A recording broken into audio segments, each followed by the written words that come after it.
Good morning, students. Dear student, as you know, we have completed the first two types of our future tense. I hope you understood both types. Today, I am going to start the further two types of our future tense. I hope you will listen and watch it very carefully. So, let's start. First of all, I am going to start with our future perfect tense. Future perfect tense. Right? Future perfect tense कित्थे use ਹੁੰਦਾ है present perfect and past perfect ਵਾਂਗੂ ਹੀ ਇਹ tense ਉੱਥੇ use ਹੁੰਦਾ ਜਿੱਥੇ perfectly ਸਾਨੂੰ ਕਿਸੇ ਚੀਜ਼ ਬਾਰੇ ਕੰਪਲੀਟ ਇਨਫੋਰਮੇਸ਼ਨ ਦਿੱਤੀ ਜਾਂਦੀ ਹੈ ਕਿ ਇਹ ਕੰਮ ਇੰਨੇ ਟਾਈਮ ਵਿੱਚ ਹੋ ਚੁੱਕਾ ਹੈ। ਜੇ ਹੋ ਚੁੱਕਾ ਹੈ ਤਾਂ ਕੀ ਆ ਪ੍ਰੈਜ਼ੈਂਟ ਹੋ ਚੁੱਕਾ ਸੀ ਤਾਂ ਉਹ ਸੀ ਸਾਡਾ ਪਾਸਟ, ਹੋਵੇਗਾ ਤਾਂ ਉਹ ਕੀ ਆ ਸਾਡਾ ਫਿਊਚਰ। ਤਾਂ ਰਾਜੇ ਇਹਦੀ ਪਹਿਚਾਣ ਕਿੱਥੇ ਹੁੰਦੀ ਆ ਕਿ ਇਸ ਤਰ੍ਹਾਂ ਦੇ ਸੈਂਟੈਂਸ ਦੇ ਲਾਸਟ ਵਿੱਚ ਕਰ ਚੁੱਕਾ ਹੋਵੇਗਾ, ਕਰ ਚੁੱਕੀ ਹੋਵੇਗੀ, ਕਰ ਚੁੱਕੇ ਹੋਣਗੇ। ਠੀਕ ਹੈ ਰਾਜੇ। ਪੰਜਾਬੀ ਟੂ ਇੰਗਲਿਸ਼ ਟਰਾਂਸਲੇਟ ਕਰਦੇ ਅਸੀਂ ਕੀ ਦੇਖਣਾ ਕਿ ਪੰਜਾਬੀ ਵਿੱਚ ਜਿੰਨਾ ਵੀ ਸੈਂਟੈਂਸ ਦਾ ਜਿਹੜਾ ਐਂਡ ਆ ਉਹ ਕਰ ਚੁੱਕਾ ਹੋਵੇਗਾ, ਕਰ ਚੁੱਕੀ ਹੋਵੇਗੀ, ਕਰ ਚੁੱਕੇ ਹੋਣਗੇ ਨਾਲ ਹੁੰਦਾ। ਦੈਟ ਮੀਨਸ ਕਿ ਉਹ ਸਾਡਾ ਫਿਊਚਰ ਪਰਫੈਕਟ ਟੈਂਸ ਆ ਤਾਂ ਅਸੀਂ ਅਕੋਰਡਿੰਗ ਟੂ ਰੂਲਸ ਆਫ ਔਰ ਫਿਊਚਰ ਪਰਫੈਕਟ ਟੈਂਸ ਉਹਨੂੰ ਚੇਂਜ ਕਰ ਲਾਂਗੇ।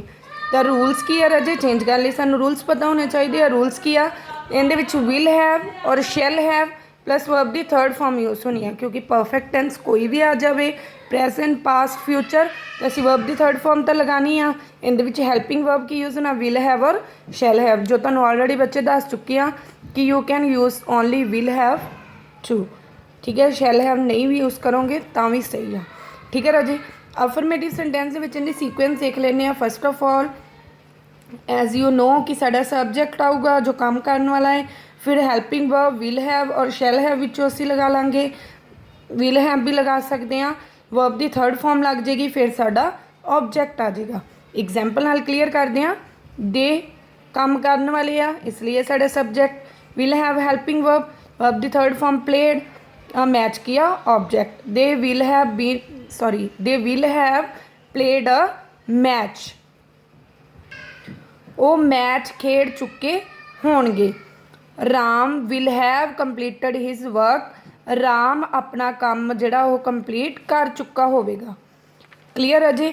नैगेटिव सेंटेंस दे विच सीक्वेंस की आ पहला साडा सबजैक्ट आउंदा है, फिर साडा हैल्पिंग वर्ब विल और शैल, फिर नॉट, फिर हैव। मतलब विल नॉट हैव की बन जूगा विल नॉट हैव, वर्ब की थर्ड फॉर्म लास्ट ते ऑब्जैक्ट। एग्जाम्पल नाल देखते हैं।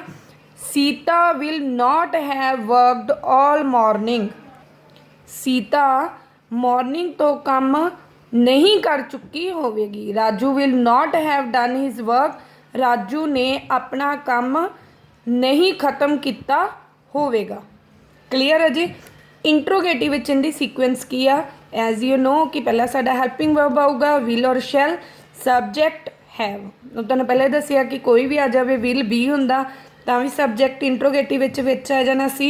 हुण विल हैव आ तां विल ते हैव दे सेंटर च साडा सबजैक्ट आ जाऊगा। Will subject have then verb दी third form then object and last one is a question mark. Example देखते हैं। Will he have gone to sit, कि वो शहर जा चुके होणगे। Will you have taken some tea, कि तुसीं कुछ चाह लै चुके होवोगे। क्लीयर है जी। इंट्रोगेटिव प्लस नैगेटिव जिथे साडा क्वेश्चन मार्क भी आ ते नॉट विच भी आ उत्थे साडा सीक्वेंस की आ पहला साडा हैल्पिंग वर्ब विल और shall, then subject, then have, then not, verb दी third form, object and question mark. Example की आ will they have not done their duty, will the boys have not played a match. Clear है राजे। Will subject have not verb दी third form फिर साडा object and last से question mark. Will they have not done their duty, कि वो अपनी duty नहीं कर चुके होणगे। Will the boys have not played a match, की बॉयज़ मैच नहीं खेड चुके होणगे। क्लीयर है जे, ये सी साडा फ्यूचर परफेक्ट टेंस। नैक्सट अगे करते हैं राजे, ये साडा लास्ट टेंस आ फ्यूचर परफेक्ट कंटीन्यूस। इस दे नाल ही जिहड़ा साडा टेंस सैक्शन आ वो कंप्लीट होने जा रहा है। ये साडा लास्ट टेंस की आ future perfect continuous tense.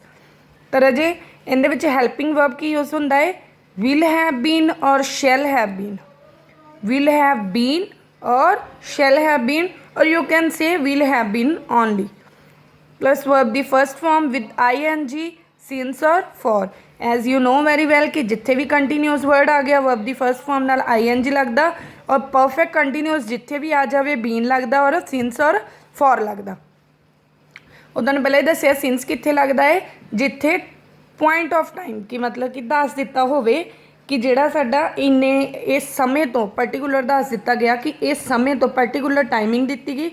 For जिथे पीरियड ड्यूरेशन ऑफ टाइम दी गई कि इन्ने समय तो, बट एग्जैक्टली टाइमिंग नहीं दी गई, जस्ट ड्यूरेशन दस दी गई है टाइम की, पीरियड ऑफ टाइम दस दिता गया, उत्थे असी फॉर यूज़ करते हैं। तो अफर्मेटिव सेंटेंस के विच सीक्वेंस देख लें। पहला साडा सब्जैक्ट आऊगा, फिर विल हैव बीन, वर्ब दी फर्स्ट फॉर्म विद ING, फिर साडा ऑब्जेक्ट और फिर सिंस और फॉर। एग्जाम्पल देख लें। Shyam will have been working in this shop since 2015। Shyam 2015 तो इस दुकान विच काम कर रहा होवेगा। Geeta will have been watching a movie for 2 hours. Geeta 2 घंटिया तो मूवी देख रही होवेगी। क्लीयर है जी। नैक्सट नैगेटिव दे विच सीक्वेंस देख लें। As you know very well, पहला साडा सब्जैक्ट आउंदा है, फिर विल नॉट हैव बीन। ध्यान रखना है जी, विल तो बाद नॉट आना है, फिर आऊगा have been. Will have not been नहीं आऊगा, विल नॉट हैव बीन आऊगा। फिर देन वर्ब दी first form with ING, object, then since और फॉर। एग्जाम्पल देख लें। He will not have been dancing for 5 hours. वो 5 घंटिया तो डांस नहीं कर रही होवेगी। You will not have been living here since 2000। तुसी 2000 तो इत्थे नहीं रह रहे होवोगे। ठीक है राजे। नैक्सट इंट्रोगेटिव विच सीक्वेंस की आ, विल सब्जैक्ट हैव बीन। इत्थे नॉट की जगह किने लै ली, सब्जैक्ट ने। Will subject have been, first form of verb with ING, object, then since और for, and last one is our question mark, क्योंकि ये साडा इंट्रोगेटिव सेंटेंस आ। एग्जाम्पल देख लें। Will boys have been playing cricket for 3 hours. की boys 3 घंटिया तो क्रिकेट खेड रहे होणगे। Will children have been doing their work since morning. कि बच्चे सवेर तो अपना काम कर रहे होणगे। क्लीयर है जी।